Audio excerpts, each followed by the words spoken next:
donc bien mettre les deux morceaux, les deux extrémités bord à bord. Je le montre sur le...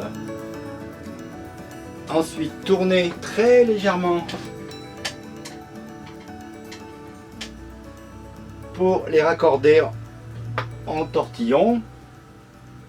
Je me sers des pinces.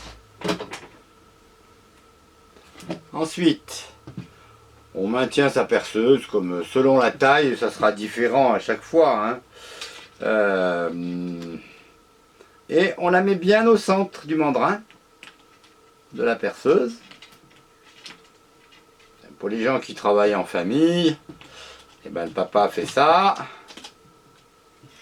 Ou la maman, si c'est la maman qui est bricoleuse. Ce qui est de plus en plus le cas. Voilà, voilà.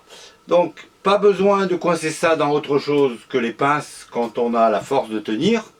Et je recommence. Voilà, et là on appuie doucement.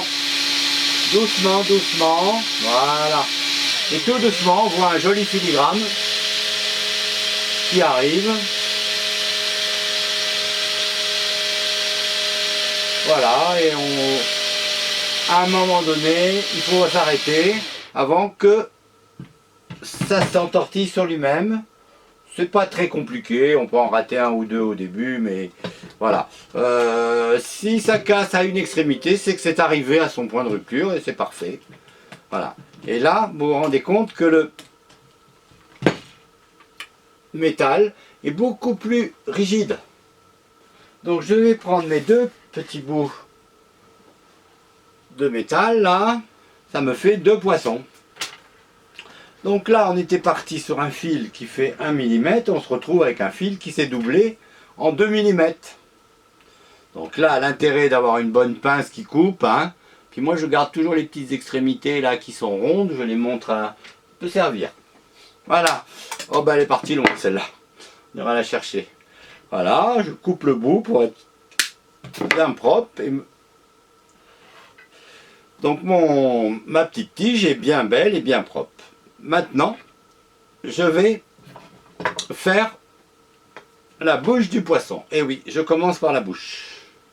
On n'est pas obligé de faire une bouche, d'ailleurs on peut le partir sans la bouche. Je vais quand même montrer avec la bouche, et voilà.